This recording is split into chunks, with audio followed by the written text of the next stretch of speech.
This Guru conference will now be recorded. जैसे स्थान पे मेरा जय गुरु और प्रणाम। सत्संग के प्रारंभ में मैं सुकुमार दा को अनुरोध करता हूँ ठाकुर जी का सत्यानुस्मरण पाठ करने के लिए। सुकुमार दा। जय गुरु। वंदे पुरुषोत्तमम परम प्रेममय जुगावतार श्री श्री ठाकुर जी के श्री हस्त लिखित सत्यानुसरण में से कुछ अंश पाठ कर रहा हूँ। अर्थ मान यश इत्यादि पाने की आशा में मुझे ठाकुर बनाकर भक्त मत बनो। सावधान हो, ठगे जाओगे। तुम्हारा ठाकुरत्व ना जागने पर कोई तुम्हारा केंद्र भी नहीं, ठाकुर भी नहीं। धोखा देने पर धोखे में पड़ोगे। श्री श्री ठाकुर। नकली भक्ति मोटा अहंकार युक्त होती है, असली भक्ति होती है अहंकार मुक्त अर्थात खूब पतला अहंकार युक्त। नकली भक्ति युक्त मनुष्य उपदेश नहीं ले सकता। उपदेष्टा के रूप में उपदेश केवल दे सकता है। इसलिए कोई उसे उपदेश देता है तो उसके चेहरे पर क्रोध के लक्षण, विरक्ति के लक्षण, संग छोड़ने की चेष्टा इत्यादि लक्षण प्राय स्पष्ट प्रकाश पाते हैं। असली भक्ति युक्त मनुष्य उपदेष्टा का आसन लेने में बिल्कुल गैर राजी होता है। यदि उपदेश पाता है उसके चेहरे पर आनंद के चिन्ह झलकने लगते हैं। अविश्वासी एवं बहुनिष्ठिक के हृदय में भक्ति आ ही नहीं सकती। भक्ति एक के लिए बहुत से प्रेम करती है और आसक्ति बहुत के लिए एक से प्रेम करती है। आसक्ति में स्वार्थ से आत्मतुष्टि होती है और भक्ति में परार्थ से आत्मतुष्टि होती है। भक्ति की अनुरक्ति सत में है और आसक्ति का नशा स्वार्थ अहंग में है। आसक्ति काम की पत्नी है और भक्ति प्रेम की छोटी बहन है। शांति शांति शांति। जय गुरु दादा। जय गुरु दादा। अपना ऑडियो म्यूट कर लीजिए जी। सत्संग को आगे बढ़ाते हुए हमारे साथ उपस्थित है अनुराग भाई आसाम से। बहुत ही छोटा है, 10th क्लास में पढ़ता है और कल ही उसका रिजल्ट आउट होगा। मैं परमपिता से उसके जीवन के मंगल प्रार्थना करता हूँ। अनुराग भाई अपना भजन प्रस्तुत करो।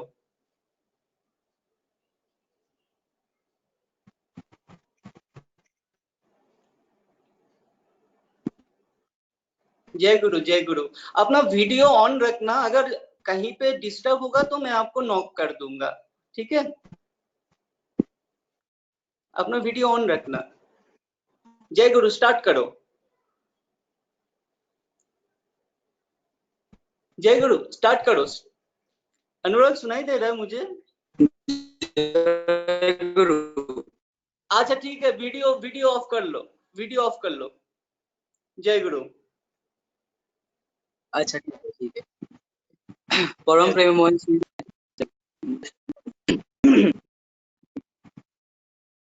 हाँ दे रहे।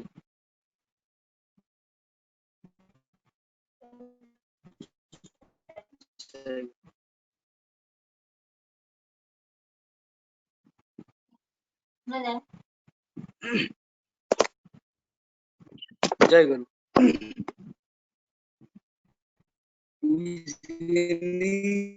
मेरे तुम हुआ राज, सकल कर्म के तुम सूचना हो। पूजनीय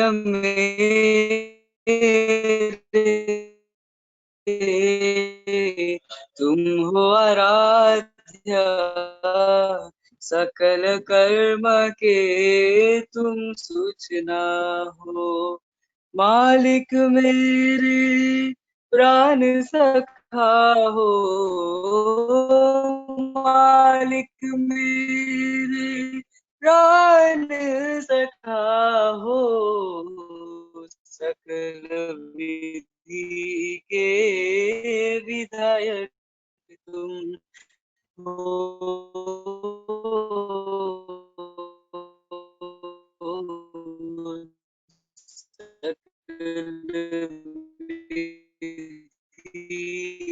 के विधायक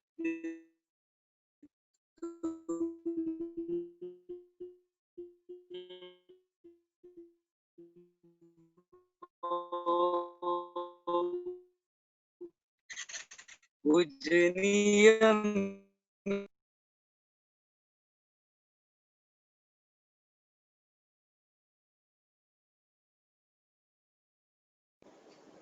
अनुराग, आपका आवाज ही नहीं आ रहा है। आप ऐसे जगह पे बैठ जाइए जहाँ पे सिग्नल अगर स्ट्रांग है तो वहीं पे बैठ जाइए। अनुराग, सुनाई दे रहा है मुझे?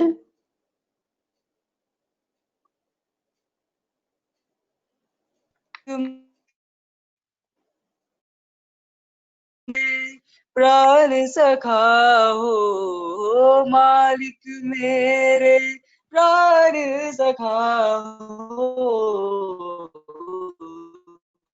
सकल विधि के विधायक तुम हो, सकल विधि के विधायक तुम हो।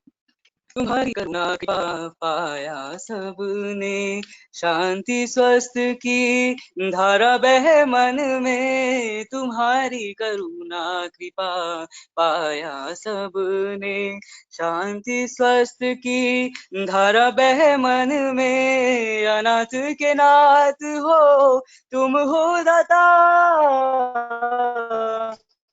अनाथ के नाथ हो तुम हो दाता। अंत का साहस प्रेरणा तुम हो, सर्वात का साहस प्रेरणा तुम हो। अंत का साहस प्रेरणा तुम हो, अंत का साहस प्रेरणा तुम हो। पूजनीय मेरे तुम हो आराध्य, सकल कर्म के तुम सूचना हो। मालिक मेरे प्राण सखा हो, मालिक मेरे प्राण सखा हो। सकल विधि के विधायक तुम हो, सकल विधि के विधायक तुम हो। सकल विधि के विधायक तुम हो, सकल विधि के विधायक तुम हो। जय गुरु। जय गुरु, जय गुरु। बहुत अच्छा भजन। कुछ टेक्निकल फॉल्ट के कारण से हम लोग उतना अच्छी तरह सुन नहीं पाए। कल आपका रिजल्ट आउट होगा। परमपिता से मैं आपका जीवन का मंगल प्रार्थना करता हूँ। जय गुरु। अभी सुष्मिता माँ है भोपाल से। सुष्मिता माँ से मैं अनुरोध करता हूँ अपना भजन प्रस्तुत करें। सुष्मिता माँ। Technical problem. अनुराग, अपना ऑडियो म्यूट कर लो। सुष्मिता रॉय भोपाल से। सुष्मिता माँ, आप हैं, सुन पा रहे मुझे?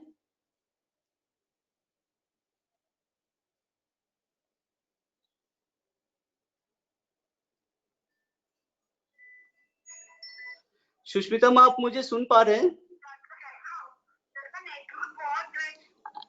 अच्छा, नेटवर्क प्रॉब्लम चल रहा है वहां पे।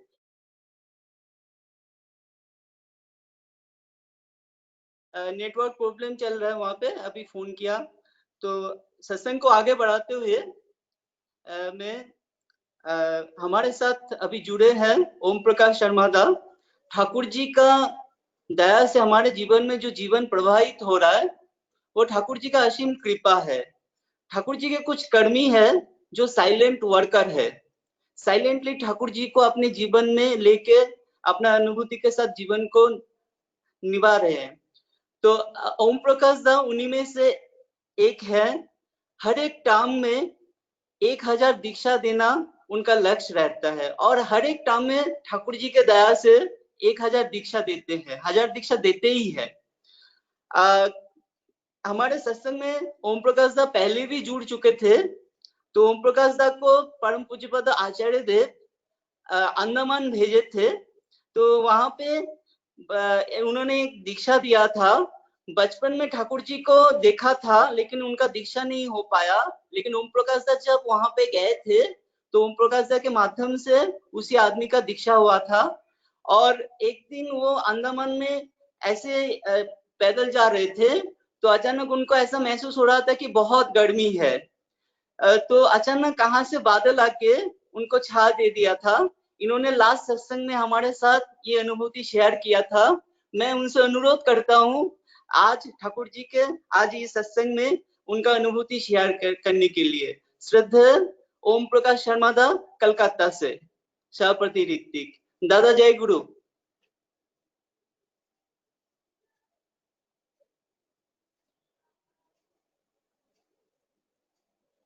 ओम प्रकाश दा दादा जय गुरु।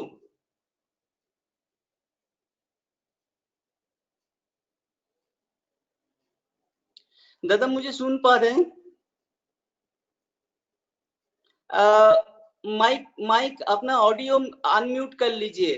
जो रेड है ना उसको ग्रीन कीजिए।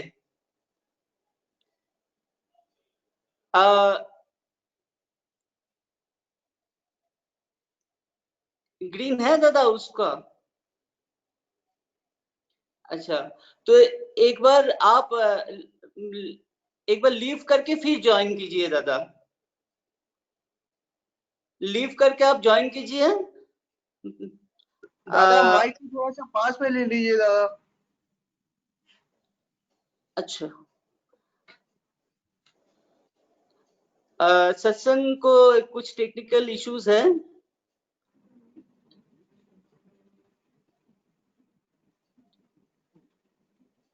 दादा फिर से ज्वाइन कर रहे हैं।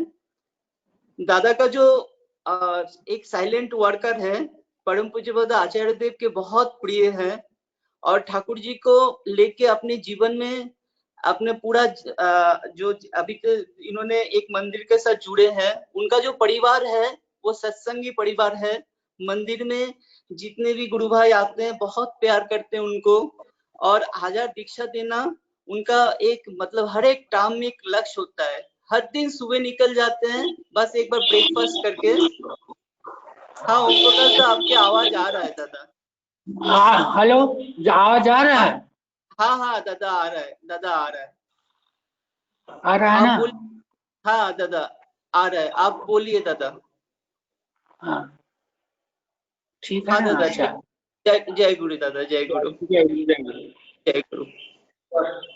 परम दयाल परम प्रेम श्री ठाकुर जी के चरण में प्रणाम। परमाराध्या जगत जननी श्री बड़ माँ के चरण में प्रणाम। श्री बरदा जी के चरण में प्रणाम। आचार्य देव दादा के चरण में प्रणाम एवं परम पूजनीय बाबाई दा के चरण में एवं उपस्थित सभी को मेरा जय गुरु।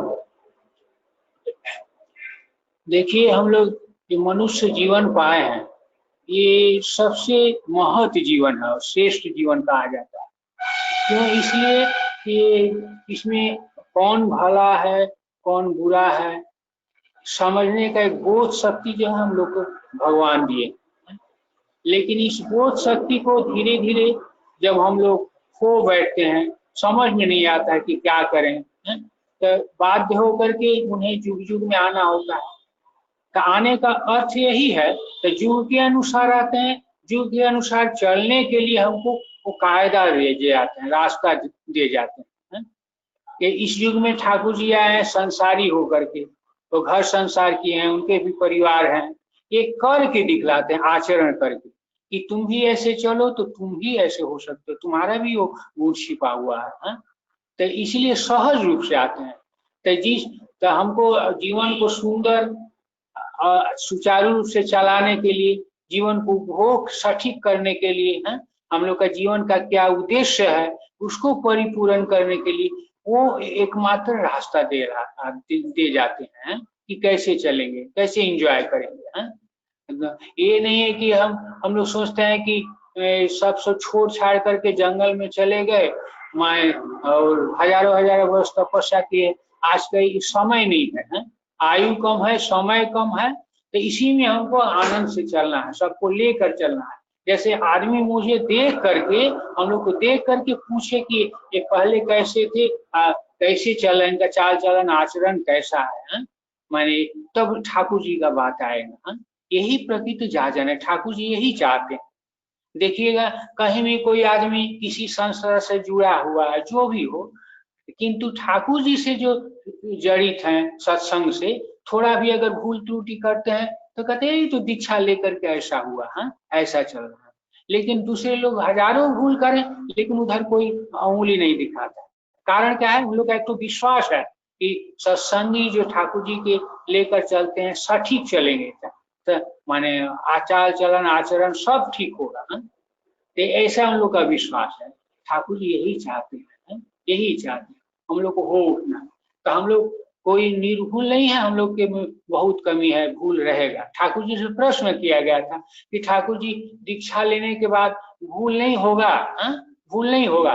तो कहते हैं कौन कहता है कि भूल नहीं होगा, लेकिन भूल होगा, लेकिन भूल पकड़ में आएगा, समझ में आएगा कि क्यों एक भूल क्यों हुआ, तो सुधारने का हमको मौका मिल जाएगा। क्योंकि जब भूल समझ में आएगा तो पकड़ में आएगा तो अपने चेष्टा करेंगे सुधारने के लिए। अगर नहीं समझ में आएगा तो भूल के ऊपर भूल करते जाएंगे, हाँ? तो इसे बाद में भविष्य में और परेशानी का सामना करना पड़ेगा, हाँ? तो यही एक हमारा लाभ है, यही चीज है। जैसे बहुत से आज के समाज में देखा जाता है कि छोटा छोटा बच्चा है, हर काम में सहयोग माता पिता करते हैं। जब उनके ठाकुर जी के चरण में लाने के लिए कहा जाता है, देखा जाता है अपने भी हाथ दीक्षित है या नहीं भी है तो दीक्षा देने बोला जाता है बच्चा को कि ठाकुर जी का पथ धरा दीजिए। बोले अभी छोटा है, क्या करेगा, कुछ कपाल नहीं पाएगा, कर नहीं पाएगा, लेकिन जब वही अपने आवता के बाहर चला जाता है तो रोना होता है। इसी प्रसंग में एक जो दीक्षा जागरण करते समय एक हमने यहाँ पर बंगाल में मोगरा हाट बोल के एक तो जगह है, तो एक घर में परिवार में गए थे, दीक्षा लेने के लिए बुलाए थे हम। तो देखा गया 3-4 आदमी थे, तो दीक्षा उनको दिया गया। देने के बाद जो देखें कि एक माँ आई बगल में, माँ आई तो बोली कि बाबा एक तो बच्चा को लेके आई, लड़का को, उसका उम्र वही 12 के करीब था। तो बोली कि बाबा हमारे बच्चा को दीक्षा दिला दी। तो हम बोले कि माँ आप अपने लड़के को दिला रही हैं, आप लिए हैं ठाकुर जी का दीक्षा? बोले हम नहीं लिए हैं। तो बोले कि ये लड़का को क्यों आप दीक्षा दिला रही हैं, तब आप नहीं ले करके इनको क्यों दिला रही है लड़का को, क्यों कारण है? तब वही माँ बोली कि बाबा देखिए एक और हमारा लड़का है, अभी फिलहाल उसका 15 वर्ष उम्र है। जब वो 12 वर्ष का उम्र हुआ, 11.5 वर्ष 12 वर्ष, तो सत्संग आसपास में होता है। तो वो एक तो सत्संग में कहीं गए तो जाने के बाद जो है ना उसको खूब अच्छा लगा। तो वो बिना पूछे कि ठाकुर जी का दीक्षा लिए, तो ऋतिक दादा उनको बोले कि दीक्षा लिए हैं तो माँ पिताजी को प्रतिदिन प्रणाम करना होगा, सवेरे स्मृति करके प्रार्थना करना है। वो 6 क्लास में पढ़ रहा था बच्चा, ये करोगे तो? बोले कि हाँ हम रोज करेंगे। तो दीक्षा लेने के बाद तो उसके पिताजी कुछ ड्रिंक करते थे एवरी डे डेली। तो उनकी जब बच्चा दीक्षा ले करके आया तो फोटो वोटो ले करके, तो माँ कुछ नहीं बोली, बोले कि चलो अच्छा ही काम किया है।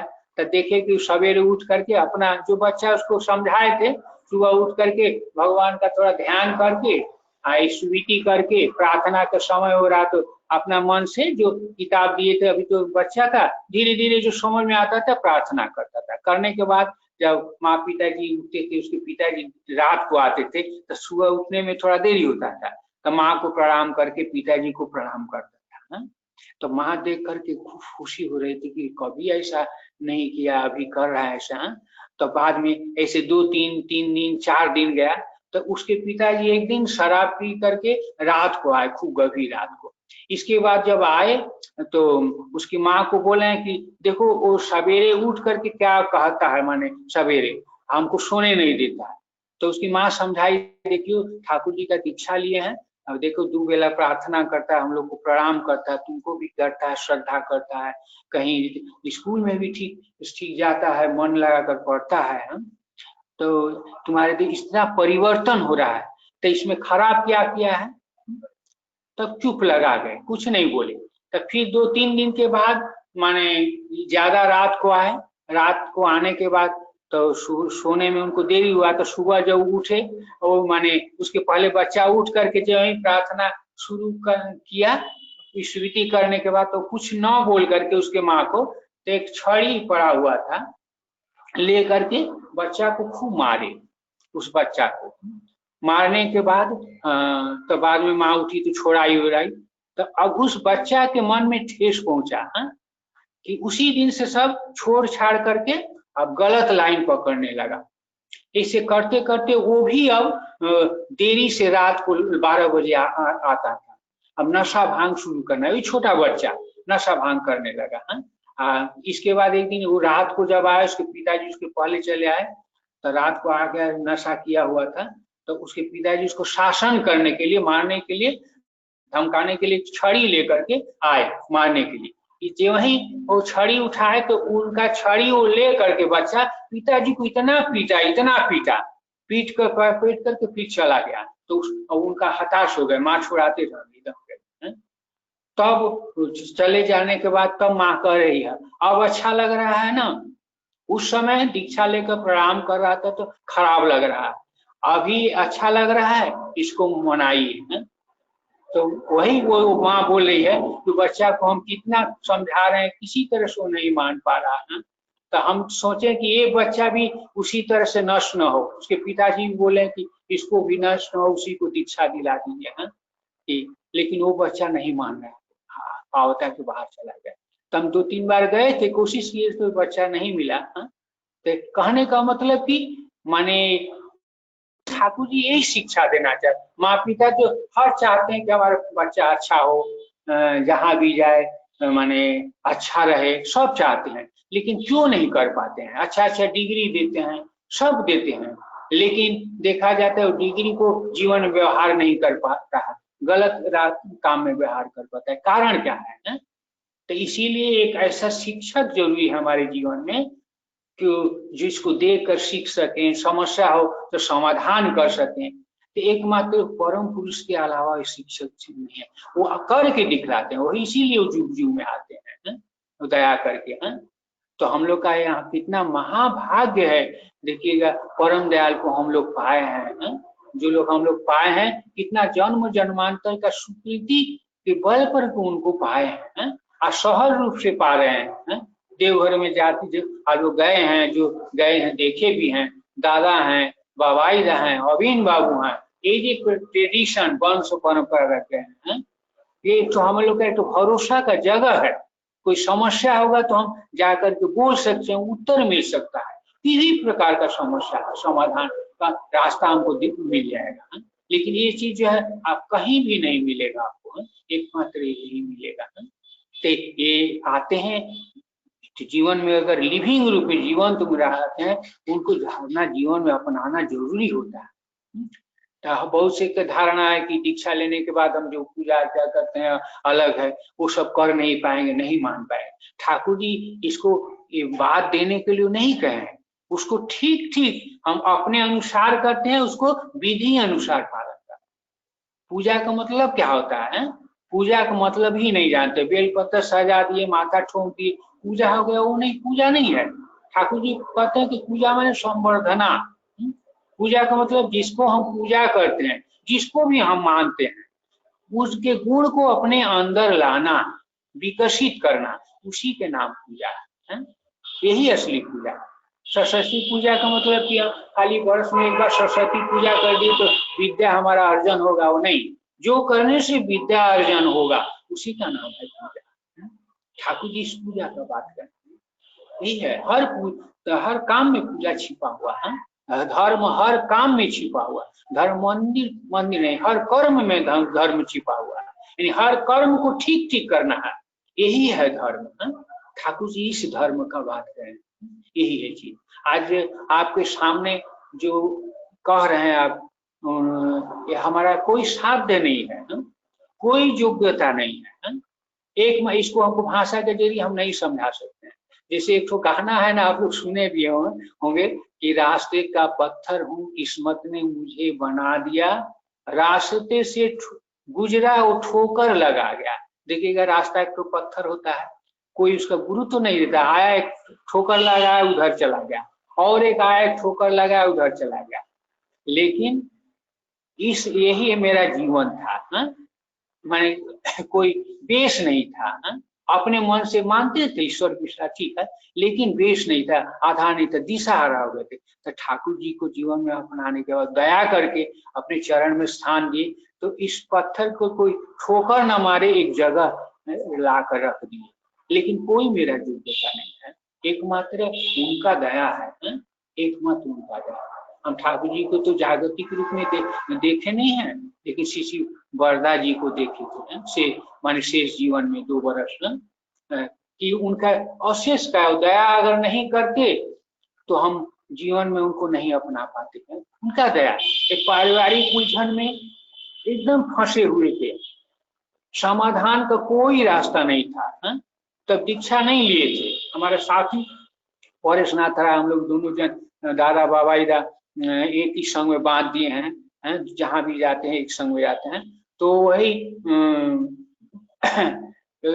उसी उनसे परिचय होने के बाद उनके घर जाते थे, देखते थे, ठाकुर जी का प्रार्थना करते थे। तो हम सोचते कोई बाबा लोग हैं वो पूजा वूजा करते हैं, लेकिन उनको अच्छा लगता था, ठीक है।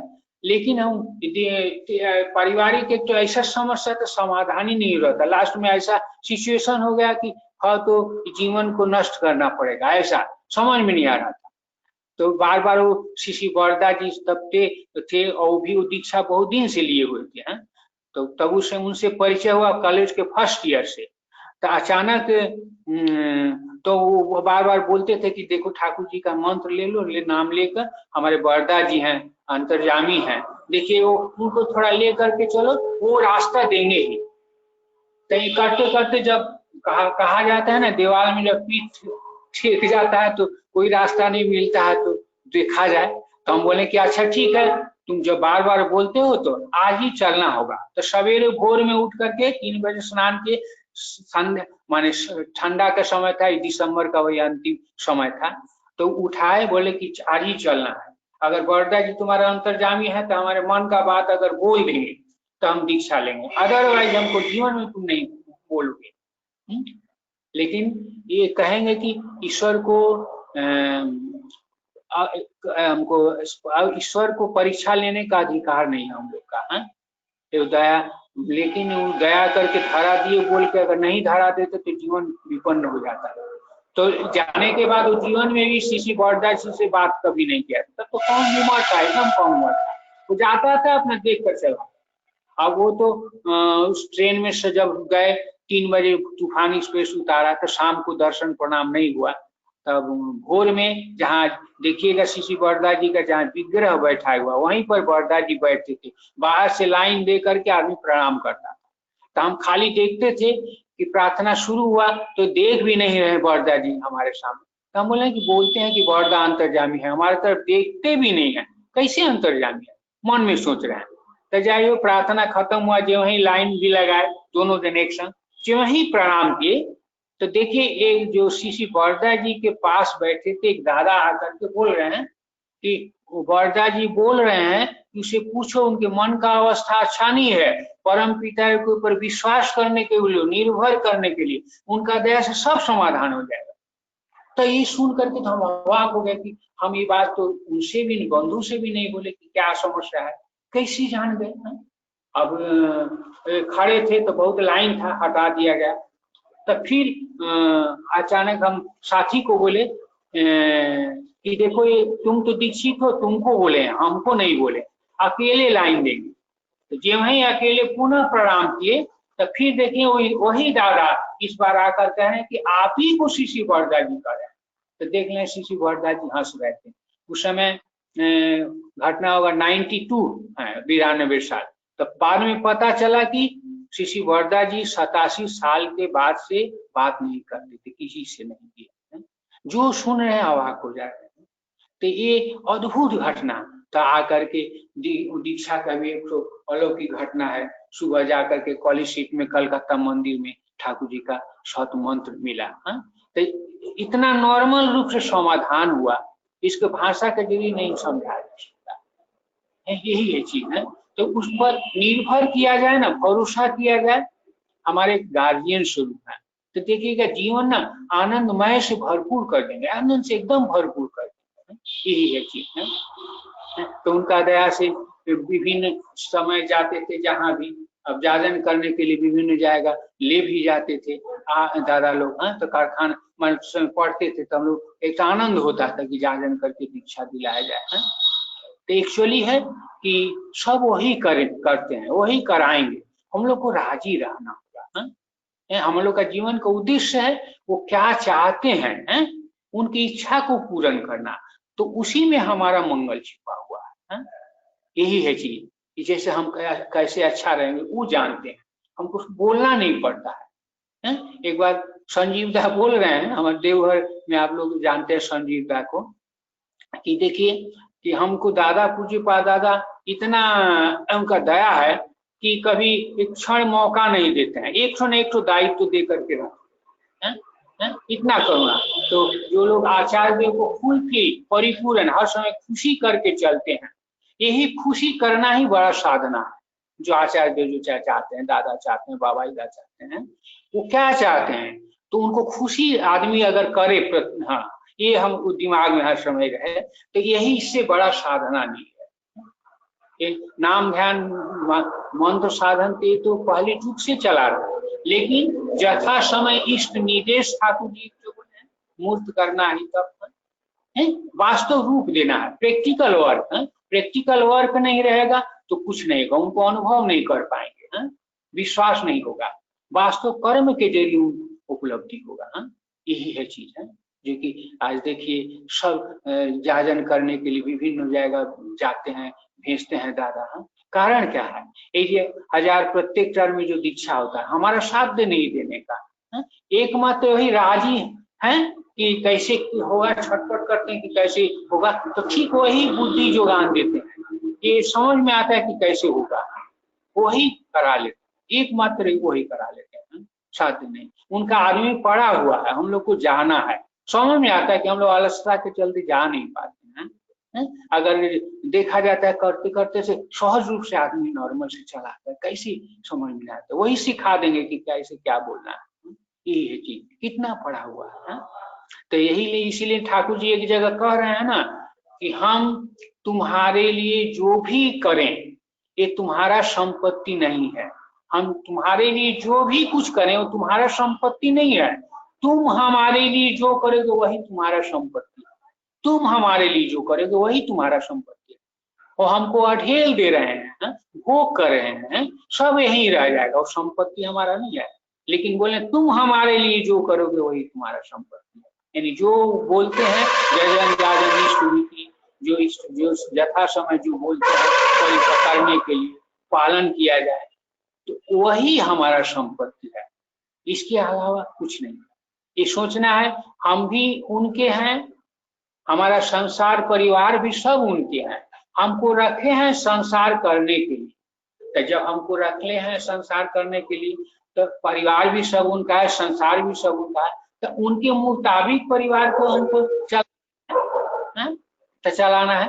तो यही है, तब देखिएगा उनके अनुसार चलेंगे सब ठीक होगा, नहीं तो अदरवाइज नहीं होगा। नहीं एक तो अंग्रेजी में कहते हैं ना, तो कुछ किसी से एडजस्ट नहीं होता है तो कहते हैं कि अरे हमसे एडजस्ट नहीं रहा, तो उससे एडजस्ट नहीं होता है, परिवार में एडजस्ट नहीं होता।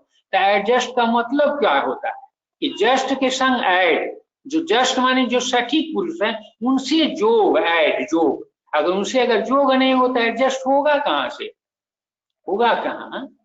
तो जस्ट पुरुष सठीक पुरुष एकमात्र वही है, तो उनसे अगर जोग नहीं होगा तो कभी एडजस्ट नहीं होगा, एकमात्र वो है, वही उनका करुणा है। एक जगह आज देखिए अगर समाज कितना तथाकथित शिक्षित समाज है, हम भी उस दल में ही थे कि जैसे आदमी बड़ा होता है, स्कूल कॉलेज में पढ़ता है, मैरिज का बाद में जैसे जिसको अच्छा लगा विवाह कर लिया। आज भी परिवार भी हम देखते हैं यहाँ पर शहर एरिया में है कि अच्छा लड़का अच्छा एक तो नौकरी करता है, हाँ तो निम्न वर्ण का ही हो, चलो लड़की हमारी सुखी रहे, कर दिए शादी, देखा गया कि मिल नहीं हुआ, लेकिन इसका सब विज्ञान ठाकुर जी समझाए प्रैक्टिकल चीज है। जैसे पहले प्राचीन के युग में वर्णाश्रम को मान करके चला जाता था, हाँ?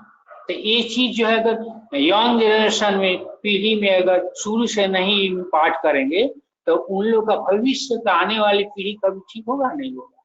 जितना भी हो ब्रिलियंट हो, देखिएगा कि वो शादी अगर ठीक नहीं है, ठाकुर जी बोले कि प्रतिलोम अगर विवाह यानी उच्च वर्ण का लड़की निम्न वर्ण का लड़का से शादी होता है तो संतान देखा जाता है बहुत तीक्ष्ण बुद्धि हुआ, बहुत प्रखर हुआ, हाँ? लेकिन वो बुद्धि को ना अच्छा काम में कभी नहीं लगा पाएगा, नहीं लगा पाएगा, हाँ? एक ध्वंसनात्मक बुद्धि उसमें लगाएगा, सृजनात्मक में नहीं लगाएगा, वैसा नहीं आएगा, हाँ? कारण ये एक बार एक जगह वही जाजन के क्षेत्र में गए थे, एक ऋतिक दादा हमारे संग में थे, बहुत से समय देवघर से बाबाई दादा भेज देते थे, जिसका दीक्षा पूर्ण नहीं होता था कि चले जाए उनके यहाँ उन लोग के पास, तो उनका दया से अंदाजे से जाया जाता कि घर घर में ढूंढकर ठीक हो जाता था। तो एक परिवार में सीतानाथ चक्रवर्ती दा अभी वो है देव भाई, वो HRBC के अकाउंट्स ऑफिसर है, तो उनके संग में गए थे, दानकुनी एक जगह है, तो एक परिवार में जागरण करते थे, तो एक ब्राह्मण परिवार में गए, तो देखा गया तो उनको जो आदमी थे खड़ा होते थे, बैठ नहीं पाते थे, सोना होगा तो पूरा शरीर को चित होकर सोना पड़ता था, बैठना होता तो सीधा होकर के खड़ा रहते थे। तो उनको कहा गया ठाकुर जी के विषय में, तो बाद में कहने कि हम सब जानते हैं, हम सब जानते हैं, बाद में कहते थे। ठाकुर रामकृष्ण के पहले शायद दीक्षित थे, तो दीक्षा वही नाम मात्र के, तो इसके बाद वो सीतानाथ भी बिगड़ गए हम लोग भी।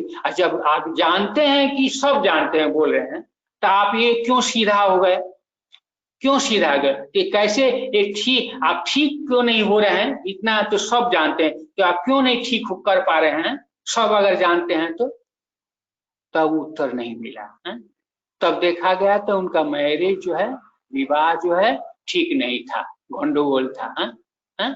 ब्राह्मण और परिवार थी उनकी, वो जो है ना वैश्य वर्ण की थी। इसका कारण ये होगा, बोलते हैं कि हमारा शरीर पहले ठीक था, बात जैसा कमर में हो रहा था तो दिखा देता है, डॉक्टर सोच रहा है कि बात है, करते करते अचानक ऐसा हो गया, ऐसा हो गया। तो ठाकुर जी इस चीज को कितना पहले से समझाए, बतलाए, कितना हर जीवन हर सब्जेक्ट को समझाए। तो ये चीज जो है उन कहाँ से शिक्षा मिलेगा, स्कूल कॉलेज में यूनिवर्सिटी में नहीं देगा शिक्षा, डिग्री नहीं देगा। एकमात्र उनको जब आते हैं दृष्टा पुरुष, इसीलिए उनको दी बेस्ट फुलफिलर कहा जाता है, सर्व परिपूर्ण। उनको जीवन में नहीं अपनाएंगे तो कभी नहीं हो पाएगा, कभी नहीं होगा। और उनको उसके श्रद्धा के भक्ति के जरिए समझा जाएगा। सब विज्ञान भी समझाया नहीं जा सकता, ठाकुर जी सब कारण बतलाए, लेकिन विज्ञान मतलब तो विशेष ज्ञान, इसके लिमिट है, उसके बाहर नहीं जा सकते हैं, और वो अनलिमिट अनडिमार्केशन है। तो उनको से श्रद्धा के प्रति लगाव रहेगा, जाए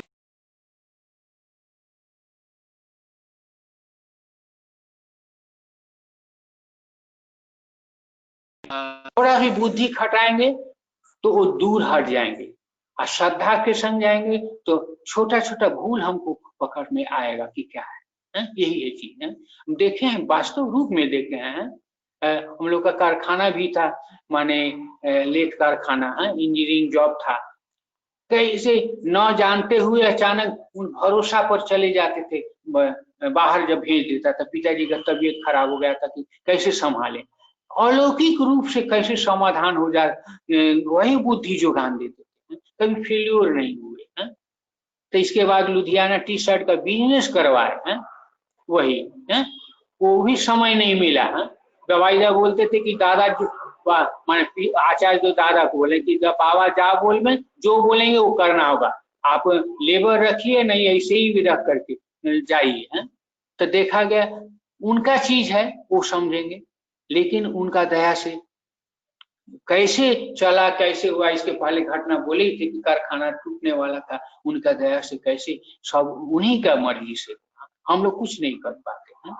तेनी उन पर भरोसा अगर रह करके चला जाए ना, तो प्रति हर क्षण हर पल में उनका अनुभव होगा कि हमारे पास में एकदम वास्तव की नहीं समझे, यही चीज है।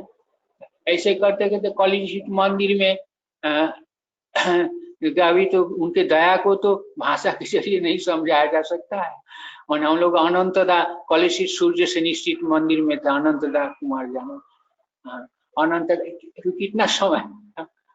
कितना समय है अभी करके दादा कंक्लूड कीजिए दादा। हाँ, थोड़ा सा शॉर्ट में करते हैं। तो माने उनके भाषा के को, उनके दया को भाषा के जरिए समझा नहीं जा सकता। बाबाईदा हैं हमारे माथा के ऊपर हैं, अभिनदा हैं, माने एक तो आश्रय स्थल है, माने अलौकिक रूप से। जैसे एक तो छोटा घटना अपने जीवन का, हमारा एक समय खूब तबीयत खराब था, इतना ज्यादा तबीयत खराब था कि बुखार नहीं छोड़ रहा था, पैर से चला नहीं जा सकता जा रहा था, चल नहीं पा रहे थे। होम्योपैथ दवा खा के परेशान हो गए, एलोपैथ लास्ट में कड़ा कड़ा दवा दे करके परेशान हो गया। तो लास्ट में डॉक्टर बोला कोई हड्डी का प्रॉब्लम हो गया है, जा नहीं पाए। अब बाद में गला में ऐसा न गोली निकल नहीं रहा था, वो बात नहीं कर पाए थे। तो अब डॉक्टर दूसरा शंका कर रहा है कि कोई दूसरा रूप ले लिया गला में। तो इसी तरह से बाबाईदा एक बार यूपी में भेजे थे, डेट भी हो गया जाने का। तो उसी अवस्था में अनंतदा और परेश बोले नहीं, इसी अवस्था में चलना है, कहें कि तुम नहीं जाओगे तो हम लोग वहां जाकर क्या करेंगे।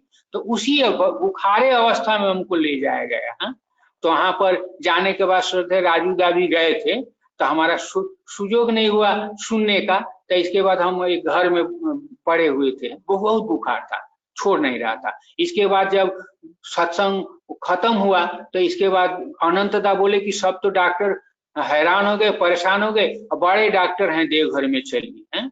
तब देवघर में जब आने के बाद ले आए तो बाबाईदा टहल रहे थे, हमको पकड़ करके ले आ रहे थे। गौतम दा थे हमारे श्रद्धेय गौतम चक्रवर्ती जा, जो गुजर गए हैं, तो उन्हीं के अपने रूम में रखे थे।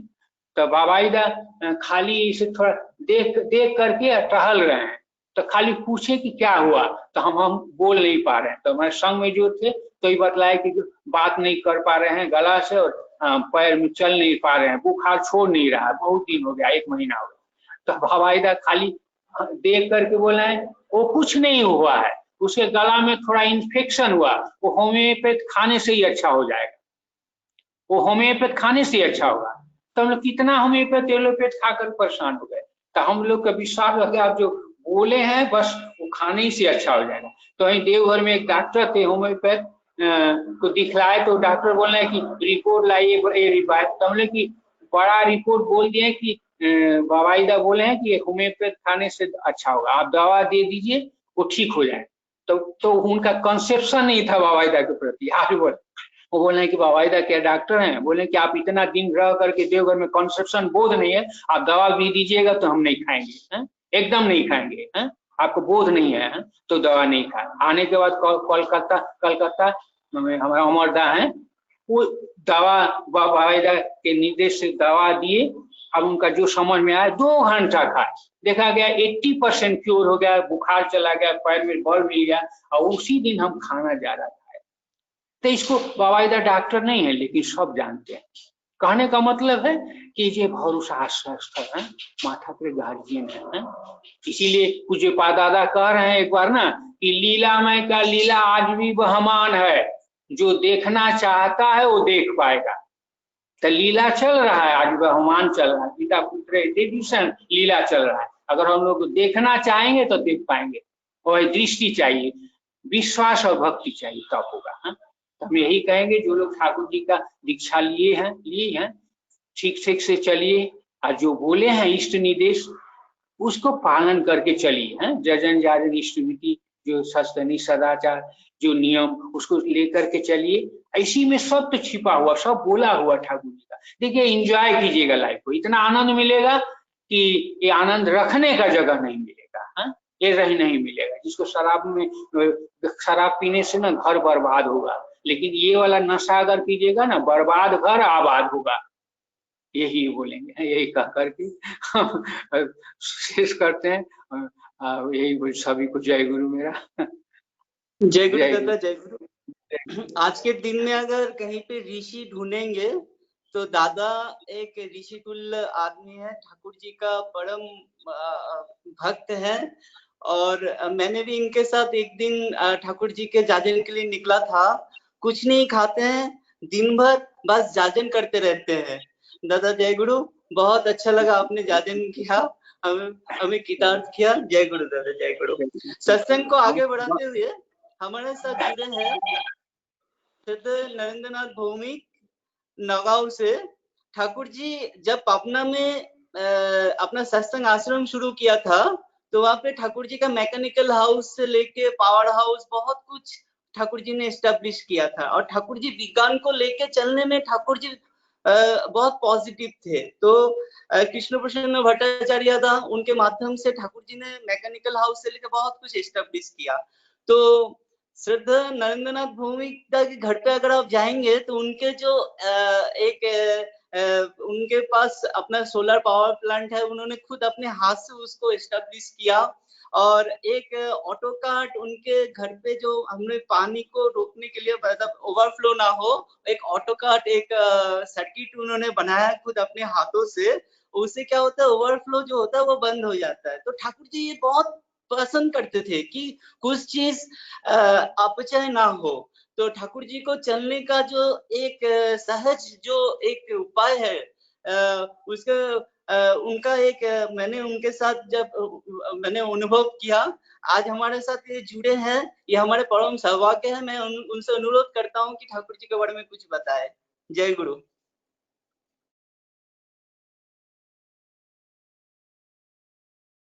सभी को जय गुरु। परम प्रेममय श्री ठाकुर अनुकूल चंद्र जी, परम पूज्य पाद परम परमानंद श्री वर्मा, परम पूज्य पाद श्री श्री बड़दा आचार्य देव श्री श्री दादा, परम पूज्य पाद श्री श्री बाबा दादा, परम पूजनीय श्री श्री अरविंद दादा, सभी के चरणों में मेरा शतकोटि प्रणाम, वंदन, नमन। आज का ये सत्संग जो इंदौर सत्संग विहार से आयोजित किया जा रहा है, श्रद्धेय सुबुद्धि दा है, प्रभाकर दा है, संजय चौधरी दा है। और आज के इस सत्संग में उपस्थित सभी गुरु भ्राता, माताओं और मेरे गुरुजनों को मेरा नमन, वंदन, प्रणाम। हम लोग यहाँ पे श्री ठाकुर जी का जो महिमा, गुण कीर्तन, उनका जाजन का परिवेशन करने का एक बहुत अच्छा एक प्लेटफॉर्म लेके चल रहे हैं। सत्संग विहार इंदौर इसमें एक अग्रणी भूमिका लिए निभा रहा है।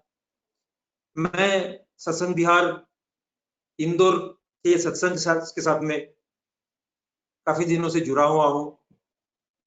और श्रद्धेय संजय चौधरी दा ग्वालियर से मुझे प्रायः बोलते हैं कि भौमिक दा आप जुड़िए इसमें। मेरा अपना अनुभव सत्संग ग्वालियर के साथ में रहा है। ग्वालियर में मैं 5 साल कार्यरत था। उस समय श्रद्धेय पूर्णचंद्र बेहुरादा, साहूदा और कई गुरु भाई उस समय थे। श्रद्धेय संजय चौधरी दावी थे। ग्वालियर की एक विवेकानंद कॉलोनी है, वहां पे हर मंगलवार को सत्संग का आयोजन किया जाता था। सत्संग वहां पे श्रद्धेय NN बनर्जी, नित्यानंद बनर्जी वो ऋत्विक थे, वो परिचालना करते थे। हम लोग जाके वहां पे भजन कीर्तन करते थे। धीरे धीरे वहां पे थोड़ा सा ऐसा लगा कि ठाकुर जी का जो आदर्श है उससे हम लोग थोड़ा दूर जा रहे हैं। ठाकुर जी का आदर्श, ठाकुर जी जो बोले हैं उसमें हम लोग चल नहीं पा रहे हैं ठीक ढंग से। थोड़ा सा आत्म प्रचार हो या अपना खुद का प्रतिष्ठा, ये सब धीरे धीरे हावी होता जा रहा था। मुझे याद है पूर्णचंद्र बेहुरादा साहुदा और मैं, हम 3 फैमिली एक साथ में देवघर की यात्रा किए। देवघर ऐसा एक जगह है जहां पे साल में एक बार नहीं गए तो बिल्कुल अच्छा नहीं लगता। साल में 2 बार 3 बार जाया जाए तो मन को एक प्रशांति मिलती है। जैसे मोबाइल का बैटरी जैसे चार्ज करना पड़ता है, गाड़ी में जैसे फ्यूल डालना पड़ता है, पेट्रोल डालना पड़ता है, डीजल डालना पड़ता है, ऐसा ही हर एक सत्संगी अगर देवघर ना जाए तो उनका जीवन अधूरा रहता है, उनका जीवन में सार्थकता नहीं आती। हम लोग गए, 3 दिन का प्लान बना के गए थे कि हम देवघर में 3 दिन रहेंगे। बहुत अच्छा वहां पे एकोमोडेशन मिला। उस समय कोई उत्सव नहीं था। भक्तजनों का जो तांता था वो शनि और देववार मतलब संडे इतवार को, वो 2 दिन नॉर्मली ज्यादा रहता है। ये 2006 की बात है, 2006। वहां पे हम लोग जाके ठाकुर जी का प्रणाम किए। शाम को फिर बिंदी प्रार्थना हुआ, प्रणाम हुआ। फिर नेक्स्ट डे सुबह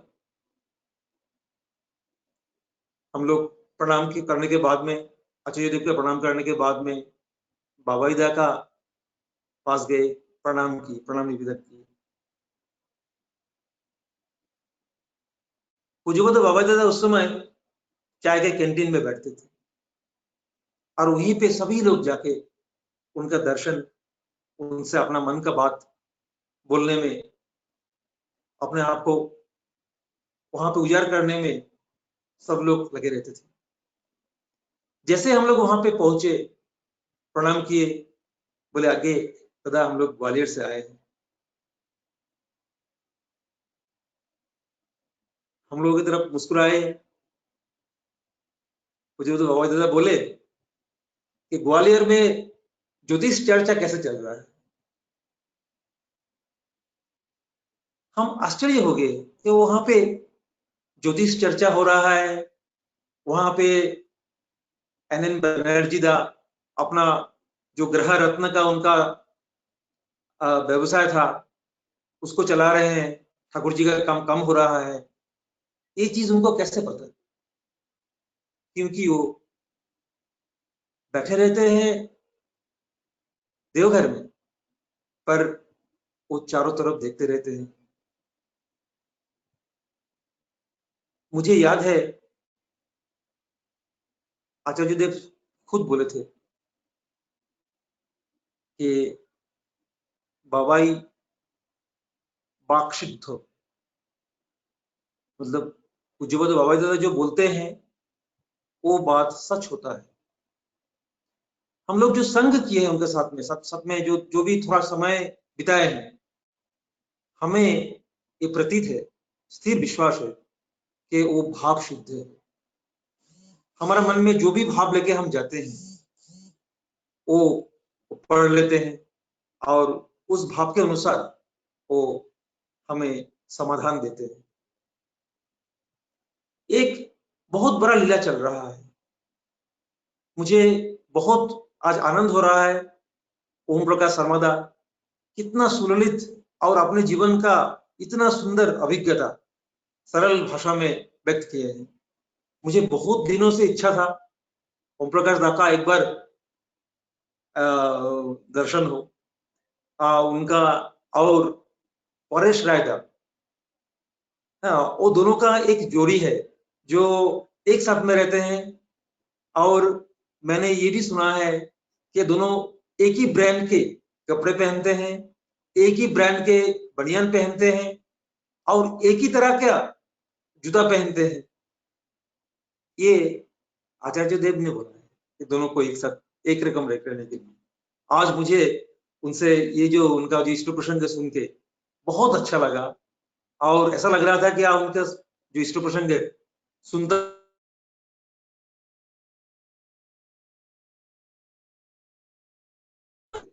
और अनुभव जो है, अनुभूति, इसका ऊपर कोई ज्ञान नहीं हो सकता। आज का सत्संग का जो ऑर्गेनाइजर प्रभाकर चक्रवर्ती दादा, उन्होंने मेरा बारे में जो बताया, जो मैं थोड़ा बहुत विज्ञान का, साइंस का थोड़ा चर्चा करता रहता हूँ और प्रैक्टिकल लाइफ में, व्यवहारिक जीवन में उसको प्रयोग करने का चेष्टा करता हूँ। ये भी परम पूज्यपाद बाबा दादा का प्रेरणा है। आप सबको याद होगा कि लास्ट दिसंबर, 8 दिसंबर को नौगांव जिला का, असम के नौगांव जिला के कलियाबर में एक बहुत बड़ा उत्सव हुआ था। उस उत्सव में पूरे असम का 32 जिला एक साथ में मिलके उस उत्सव का आयोजन किया गया था। उस उत्सव में करीब करीब 100 बीघा जमीन का जो एक वहां पे धान लगा हुआ था, उस धान बाबा दादा का दया से टाइम से पहले, करीब करीब 1 महीना पहले ही सारे धान करीब करीब पक गया था। और जो थोड़ा कच्चा था उसको उस मूल्य निर्धारण करके उस जो भी किसान था उनको दे दिया गया और पूरे जमीन को समतल करके एक बहुत बड़ा एक वहां पे उत्सव का आयोजन किया गया था। श्री आचार्य देव इच्छा प्रकाश किए थे कि उसमें 3 लाख आदमी का समागम हो।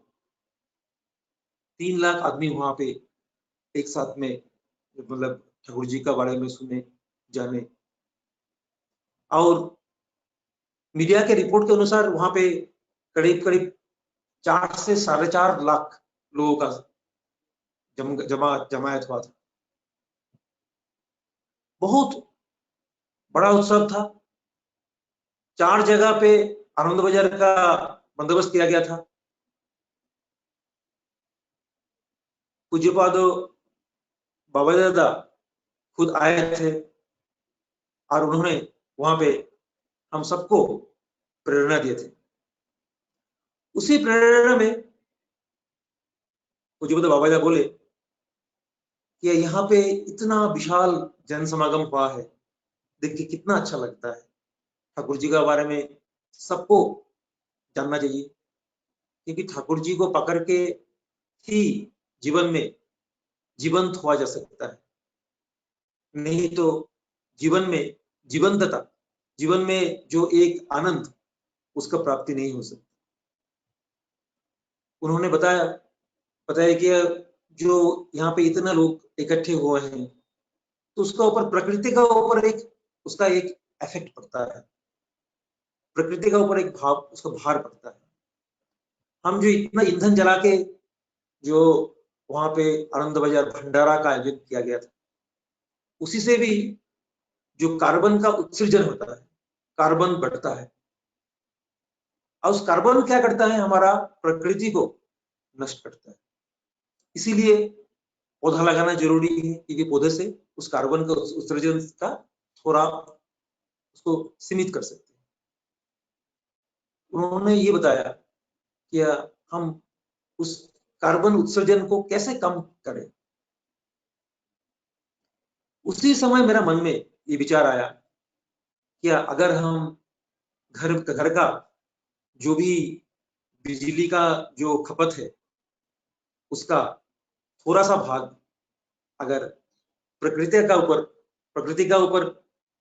से अगर ले, जो बिना मतलब कार्बन उत्सर्जन से ना निकले, तो मैंने ये सोलर प्लांट का एक इंस्टॉलेशन किया है और ठाकुर जी का दया से बहुत अच्छा है। खुद को अच्छा लगता है कि हम लोग, मतलब मैं अभी कोशिश करता हूँ कि हमारा जितना भी बिजली का खपत है, उसका करीब करीब 50% 50% आधा हिस्सा वो प्रकृति से मैं ले रहा हूँ। जो प्योर है और श्योर है, वो बिल्कुल प्योर है और श्योर है और सिक्योर है, कोई प्रॉब्लम नहीं है। हर दिन सूरज देव का उदय होता है और सूरज देव का उदय होने के तुरंत बाद करीब 6:30-7 बजे से वो बिजली बनाना शुरू कर देता है और उसी बिजली से हमारा घर में काफी सारे अप्लायंसेस चलता है। तो ये जो मतलब बाबा दादा जानते हैं क्या जरूरी है इस समय, इस दुनिया का जो कंडीशन है, जो हम लोग इस प्रकृति को जो दोहन कर रहे हैं, हम पानी का दोहन कर रहे हैं। ग्वालियर में, मध्य प्रदेश में बहुत खराब कंडीशन था। पानी का जो वाटर टेबल बोलते हैं वो धीरे धीरे नीचे नीचे जा रहा था। तो हम लोग प्रकृति का जितना दोहन करेंगे उतना ही प्रकृति उसका भारसाम्य, उसका जो इक्विलिब्रियम बनाने के लिए वो कुछ ना कुछ स्टेप लेगा। जो चल रहा है, ये देखिए, ये कोरोना का जो कोविड-19 चल रहा है, ये भी कुछ हद तक प्रकृति का दोहन जो हमने किया है। प्रकृति हमें उसका जो है, जो उसका जो इल इफेक्ट, उसका जो हमें प्रकृति हमें इंटर्न पनिश कर रहा है। प्रकृति हमें पनिश कर रहा है कि आप इतना ज्यादा हम लोगों को हमें दोहन किया है, अभी थोड़ा सा मुझे शांत छोड़ दीजिए। ना कोई पोल्यूशन है, ना गाड़ी है, ना घोड़ा है, ना रेल है, ना हवाई जहाज है, कुछ नहीं चल रहा।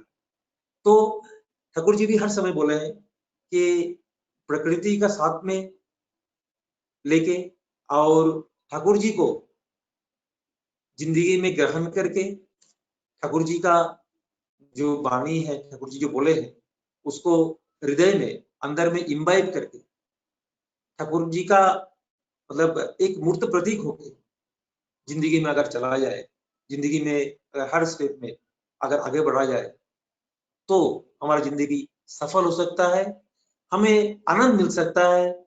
हमें ये जो डिप्रेशन, अवसाद और ये जो अहंकार, हाँ, और जो भी है, ये सब जो हमारा जो बैड बिहेवियर है या खराब जो हमारा जो चीज चल रहा है जिंदगी में, वो सबसे हम लोग निजात पा सकते हैं। ठाकुर जी को लेके चलने से ही हम सभी लोगों को समभाव से देख सकते हैं, सबका पीड़ा को समझ सकते हैं, सबका पीड़ा को अपना पीड़ा बोल के मतलब महसूस कर सकते हैं और जिंदगी में अपना जो एक रोल है, एक जो हमारा जो एक यहाँ पे अदा करना है, वो अदा कर सकते हैं ठीक ढंग से। आज का ये सत्संग जो इंदौर से संचालित हो रहा है, श्रद्धेय सुबोधिदा तथा सभी मेरा जय गुरु जानता हूँ और मुझे ये अवसर देने के लिए मैं सभी को मन के अंतःकरण से सभी को मैं रानी नित्य जय गुरु जनाता हूँ, बोलता हूँ। सभी को मेरा जय गुरु। सभी लोग कुशल में रहे और जिंदगी को सुंदर करके आगे बढ़ाए। जय गुरु। जय गुरु। जय गुरु। श्रद्धा नरेंद्र नाथ भौमिकदा मेरे जीजाजी है, मैं उनको प्रणाम करता हूँ। बहुत अच्छा गाया है। सत्संग समाप्त होने वाला है, लेकिन सुष्मिता माँ अपना गाना प्रस्तुत नहीं कर पाए। मैं उनको अनुरोध करता हूँ कि संक्षेप में अपना गाना प्रस्तुत करे। सुष्मिता माँ। जय गुरु सभी को।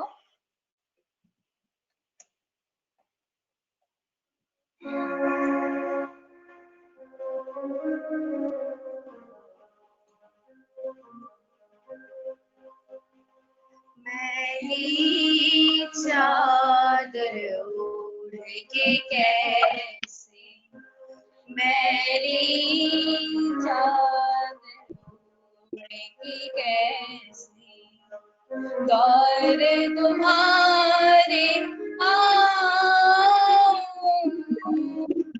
हे पावन परमेश्वर मेरे, मन ही मन शर्माऊं, मैली चादर की कैसी, मैली चादर की कैसी। तूने मुझको जग में भेजा, निर्मल देकर गाया, आकर के संसार में मैंने तुझ इसको दाग लगाया। जन्म जन्म की मैली चादर कैसे दाग छुड़ाऊं, मैली चादर की कैसे, मैली चादर की कैसे। निर्मल वाणी पाकर तुझसे नाम न तेरा गाया, नयन मूंद कर हे परमेश्वर कभी ना तुझको धाया। मन वीणा की तारे टूटी अपना, मन वीणा की तारे टूटी अब क्या गीत सुनाऊं, मैली चादर की कैसी, मैली चादर की कैसी। इन पैरों से चल कर तेरे मंदिर कभी ना आया, जहाँ जहाँ को पूजा तेरी कभी ना शीश झुकाया। हे हरि हर मैं हार के आया, अब क्या हाल चढ़ाऊं, मैली चादर की कैसे, मैली चादर की कैसी। दौर तुम्हारे आऊं, हे पावन परमेश्वर मेरे, मन ही मन शर्माऊं, मैली चादर की कैसी, चादर की कैसी, मैली चादर की कैसी। जय गुरु। जय गुरु माँ। सत्संग को यहीं पे समाप्त कर रहा हूँ। मलय सर से अनुरोध है, अपना माइक को अनम्यूट कर लीजिए और मेरे साथ प्रतिध्वनि कीजिए दादा। वंदे पुरुषोत्तमम, वंदे वंदे पुरुषोत्तमम।